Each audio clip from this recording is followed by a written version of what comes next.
Welcome, this is Jonna with another version of Vino Talk. Welcome, local business news readers.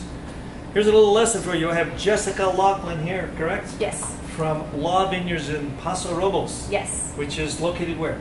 Smack dab between San Francisco and LA. Okay, so it's kind of the south part of California. It has a very particular temperature and climate and soil conditions, which are very interesting. Correct. But I want to know a little bit about Law Vineyards. Tell us about your vineyards. So Law Estate wines were 100% estate grown.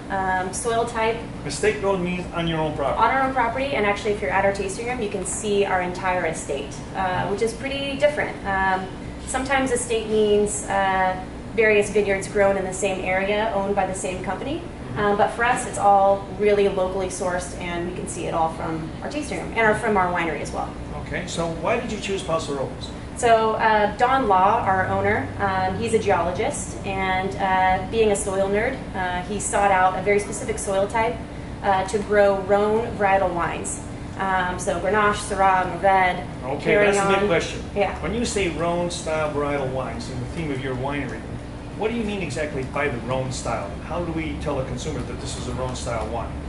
For us, Rhone style is really just in the blend. So I think there's 22 Rhone varietals. So we'll 22. use Chateauneuf du Pape has 22 varietals. 22, right? Yeah. Okay. What's really great is Paso Robles is actually home to one of the largest Rhone events in the world called Hospice de Rhone, and they host it every other year in Paso Robles. Okay, for our listeners, the Rhone area is, think of Nice, think of the Riviera. It's southern France, right? It's dominated by the Rhone River. Right. And the grapes there are Grenache, Syrah, Mourvèdre, etc., part of the triumph. I mean, hundreds of grapes that they use there. Yes, yeah. And in particular, the style in general is a wine you can drink relatively out of the bottle. Right.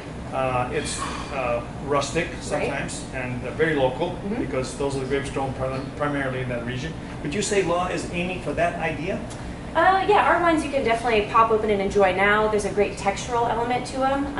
Also, what's really important is the acidity. So the acidity really comes from the soil. So Don was searching for the perfect soil for the grapes that he wanted to grow and that he and his wife were really passionate about. And he found it in Paso Robles. There's a lot of limestone content, and with that comes calcium carbonate. The levels in the soil are actually very similar to that of the Rhone region in France. So that really interested him. Again, being a soil nerd, he knows a lot about rocks. And does he use the technique they use in the Rhone, for instance, the size of the barrel, the length of the fermentation, the blending? Yes, so size matters when it comes to barrels.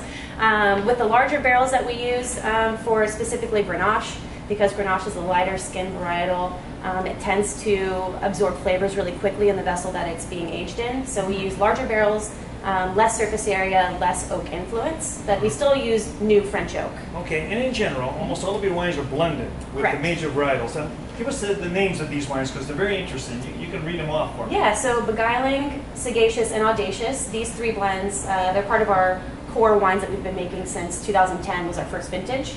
So Beguiling, Sagacious, and Audacious, they are character traits of folks that helped Don and Susie Law get their passion and project going.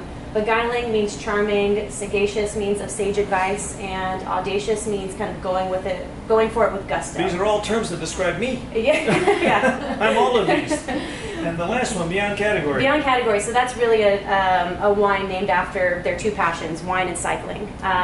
So Don and Susie Law traveled on bike throughout Spain and France, and they fell in love with the Rioja region of Spain. Beyond Category is a cycling term, so in the Tour de France they have the mountain stages, Cat 1, 2, and 3 is kind of how they categorize them, and then Beyond Category, or I think it's HC in French, is kind of the beyond anything, the hardest part of the track.